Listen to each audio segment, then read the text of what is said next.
என் இயேசுவே உன்னை நான் மறவேன் மறவேன் என்னாலும் உன்னருளை நான் பாடி மகிழ்ந்திருப்பேன்.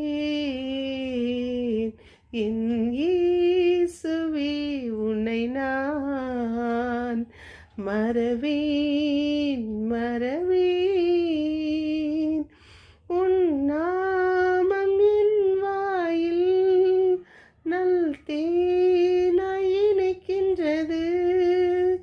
உன் நாமம் என் வாயில் நல் தேனாய் இனிக்கின்றது. உன் அன்பை நானும் எண்ணும்போது ஆனந்தம் பிறக்கின்றது. என் இயேசுவே உன்னை நான் மறவேன் மறவேன். என் இனிய உறவுகளே, நாம் இன்று 19/1/25 இருக்கின்றோம். நாம் இயேசுவையும் மறப்பதில்லை, தூய ஆவியானவர் நம்மை மறக்காதபடி வழிநடத்தி அன்னை மரியின் துணையோடு நம்மை வழிநடத்தி கொண்டு வருகிறார். நாம் தொடர்ந்து வாசித்து கொண்டு வருகிற சங்கீத தொடர்ச்சி 69:1-2-3. நாம் இன்றைய முதல் வாசகம் இசையா நூலிலிருந்து 62:1-5. இன்றைய இரண்டாம் வாசகம் 1 கொரிந்தியர் 12:4-11. இன்றைய தூய நற்செய்தி வாசகம் யோவான் 2:1-12. கானாவில் இயேசு செய்த முதல் அரும் அடையாளத்தில் தம் ஆட்சியை வெளிப்படுத்தினார். நாம் ஆவியானவர் ஒருவரே, நாம் அவருக்கு ஏற்ற செயல்பாடுகளை அளிக்கின்றார். இரண்டாம் வாசகத்தில் நாம் பார்த்தது சொல்லாற்றல், ஒருவருக்கு ஞானம் நிறைந்ததும் ஒருவருக்கு அறிவு தெரிந்ததும் பிணை நீக்கும் அருள் வல்ல செயல் செய்யும் ஆற்றல், இறைவாக்கு உரைக்கும் ஆற்றல், ஆவிக்குரிய பகுத்தறிவு, பரவச பேச்சு பேசும் ஆற்றல், பேச்சை பிரித்தொருவருக்கு விளக்கும் ஆற்றல். இது ஆவியானவர் நமக்கு ஒவ்வொரு நாளும் தந்து வருகிறார்.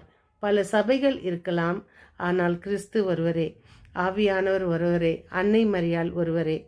அன்னை பாருங்க, என்ற தூய நற்செய்தியில் அன்னை மரியாள் நமக்கு கற்றுத்தந்த பாடம், நான் சொன்னதை என் மகன் இயேசு கேட்டார், துயர் நிறைந்த அக்குடும்பத்திற்கு மகிழ்ச்சி கிடைத்தது. நீங்களும் என் மகன் சொல்வதை போல் கேட்டு நடந்தால் துயர் நிறைந்த உங்கள் வாழ்வு மகிழ்ச்சி நிறைந்ததாக மாறும். அன்னை மரியா நினைத்திருந்தால் அந்த இடத்தில் அவர்களே அதை செய்திருக்கலாம். அவ்வளவு அன்னை மரியாவுக்கும் வல்லமை இருந்தது. ஏனென்றால் அவர்கள் எலிசபெத் அம்மாவை சந்திக்கும் போது அவருடைய அந்த ஆவிக்குரிய ஆற்றல், அவர்களுடைய வயிற்றில் இருந்த குழந்தை அக்களிப்பால் துள்ளியது.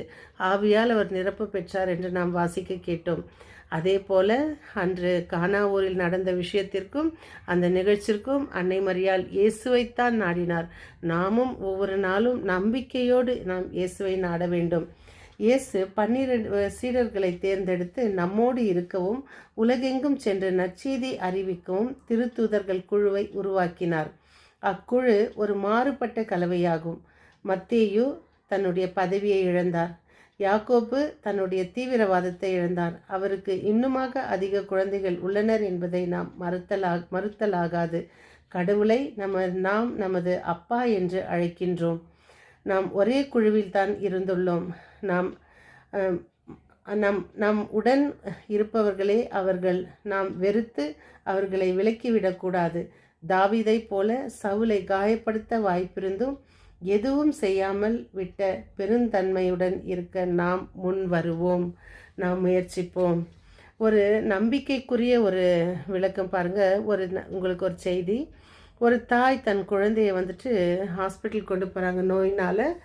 குழந்தை திடீரென்று கோமா ஸ்டேஜ். அப்போ டாக்டர் சொல்கிறாரு, இந்த குழந்தைக்கு எதுவுமே ஆகாது, ஆனால் கண்ணு முழிக்கும், நீங்கள் சாப்பாடு கொடுக்கணும், அவ்வளோதான். அது ஒரு என்ன சொல்கிறது, அது ஒரு இது சொல்லுவாங்க, ஏன்னா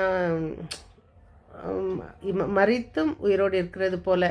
அவர்களுக்கு வெறும் கண் விழிப்பார்கள், பார்ப்பார்கள், நம்ம ஏதாச்சும் கொடுத்தா சாப்பிடுவாங்க, அவ்வளோதான். அந்த குழந்தையால் ஏஞ்சிக்க முடியாது, ஒன்றும் முடியாது. இந்த தாயும் நம்பிக்கையோடு ஜெபித்து வந்தார். அந்த நம்பிக்கைக்கு ஒரு நாள் என்ன ஆகுதுன்னா, இந்த குழந்தைக்கு எழுந்து சாப்பிட ஊட்டுகிறார். ஊட்டிட்டு சரி இந்த குழந்தை என்றைக்குமே படுத்துன்னு தானே இருக்குது. ஏன்னா டாக்டர்கள் ட்ரீட்மெண்ட் கொடுத்து எல்லாம் பார்த்து சர்டிஃபிகேட் பண்ணி இது உண்மை நிகழ்ச்சி நடந்தது. யூடியூப்பில் இருக்க வேணும்னா பாருங்கள். அது வந்துட்டு அந்த நிகழ்ச்சி அது வந்துட்டு பார்க்கும்போது எல்லா சர்டிஃபிகேட்டும் கொடுத்து அனுப்பிச்சிடுறாங்க. அனுப்பிச்ச பிறகு அதை இந்த தாயும் எடுத்துன்னு வந்து வீட்டில் நம்பிக்கை விடாமல் நம்பிக்கையோடு ஜெபித்து வந்தார். ஒரு நாள் வந்துட்டு இந்த குழந்தை என்றைக்கும் படுத்துன்னு தானே இருக்குது அப்படின்ட்டுன்னு இந்த தாய் என்ன பண்ணுறாங்க, கதவை இழுத்து அந்த லாக் பண்ணாமல் க்ளோஸ் பண்ணிவிட்டு பக்கத்தில் இருக்கிற மார்க்கெட்டுக்கு போகிறாங்க. மார்க்கெட் போயிட்டு வந்து கதவை திறந்து பார்க்குறாங்க, அந்த குழந்தை இல்லை. குழந்தைன்னா ஒரு 5-6 வயசு இருக்கும் அந்த பையனுக்கு. அந்த பையன் இல்லை. தாய்க்கு ஒரே பதற்றம், யாராச்சும் கொண்டு போயிட்டாங்களா, என்ன ஆச்சுன்னு அலையிறாங்க, தேடுறாங்க, திரியிறாங்க. அந்த ஃபோட்டோ எடுத்துக்கொண்டு போய் சர்க்கிளில் அந்த போலீஸ் டைரெக்ஷன் காமிச்சுன்னுக்கிற அந்த சர்க்கிளில் கேட்குறாங்க, இந்த சட்டை போட்ட இந்த குழந்தைய பார்த்தீங்களா? ஏன்னா அவங்களுக்கு டவுட் ஏதாச்சும் ஆயிருக்குமா, என்ன ஆயிருக்கும், எங்கெங்கே தேடி பார்த்தாங்க, இல்லை. அப்போது ஒரு நாள் அந்த அப்படியே நாட்கள் கிடக்குது. ஒரு நாள் 2 நாளாக மாறுது. ஒரு 2 நாள் கழித்து அந்த குழந்தை அந்த ஹாஸ்பிட்டலில் டாக்டர்கிட்ட உட்காந்துன்னு இருக்குது. இவங்க அந்த ஹாஸ்பிட்டலில் தேட போகிறாங்க. தேட போகும்போது அந்த டாக்டர் சொல்கிறாரு, இந்த குழந்தை ரொம்ப நார்மலாக இருக்குது, இந்த குழந்தைக்கு ஒன்றுமே இல்லைன்னு. அதான் நம்பிக்கை. மத்தேயு 15:28 சொல்வது போல, அம்மா உன் நம்பிக்கை வீண் போகவில்லைன்னு இயேசுவின் வார்த்தை.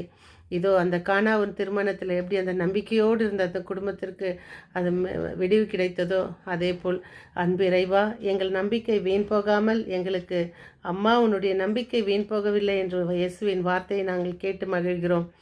அதே போல் மீண்டும் சந்திக்கும் வரை உங்கள் அன்பு தோழி.